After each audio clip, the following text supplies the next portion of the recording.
ल गाइस अब हामी चाहिँ बस्ने यस्तै रुमहरू हो त्यस्तै सानो सानो घर छ गाउँको जस्तो अब हामी यता जान्छौँ लोटस दिशाहरू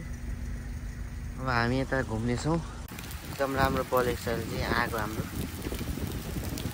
हावाले आइरहेछ त्यही भएर मजाले पाक्दैछ सेकुवा चटपटी भइसकेको छ रेडी हैन मैले एउटा खाइछु अब त्यसको लागि चाहिँ हामी यहाँनिर सरहरू सबै अगाडि हामी आइरहेको हामी बबाल छ ल बबाल छ है पुल अनि साइडमा समुद्रहरू पुल छ है हाम्रो रुम त्यता टोइलेट हो यता रहेछ दुईटा बेड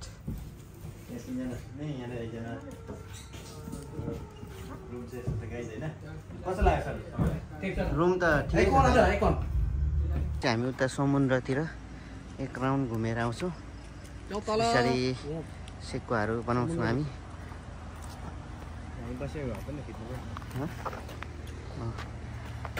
ल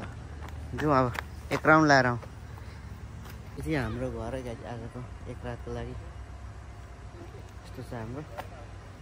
समुद्रको छेउमा हामी अहिले यसो घुम्नको लागि आएको छौँ यता फोटो सुट हुँदैछ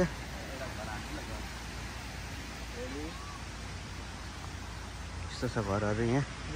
एकदम गाउँघरको जस्तो सानो सानो घरहरू दुईटा बेड भएको टोइलेट बाथरुम त्यस्तो गाइस एकदम राम्रो छ ठाउँ फोटोसुट हुँदैछ जीवन दाईको यता रुद्रले फोटो खिच्दैछ यता हुन्छ मुकेश भाइ एकदम पुरा छाल आइरहेको छ देख्न सक्नु तपाईँले साँझ पख्रो छ रात पर्न लागिसकेको छ मान्छेले यता माछा मारिरहेछ जाल लिएर राम्रो बल्यो क्या अलिक आगो मजाले बल्यो पाकिसक्यो हाम्रो यता पाक्दैछ त्यहाँ चाहिँ पाक्नु बाँकी छ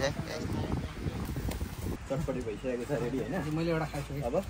त्यसको लागि चाहिँ हामी यहाँनिर सरहरू सबै ए म त 5 वटा 6 वटा बिहान गएपछि ल चेस चेस अन्डाको चेस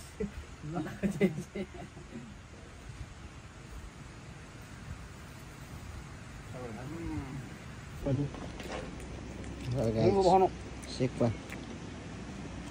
अगाडि हामी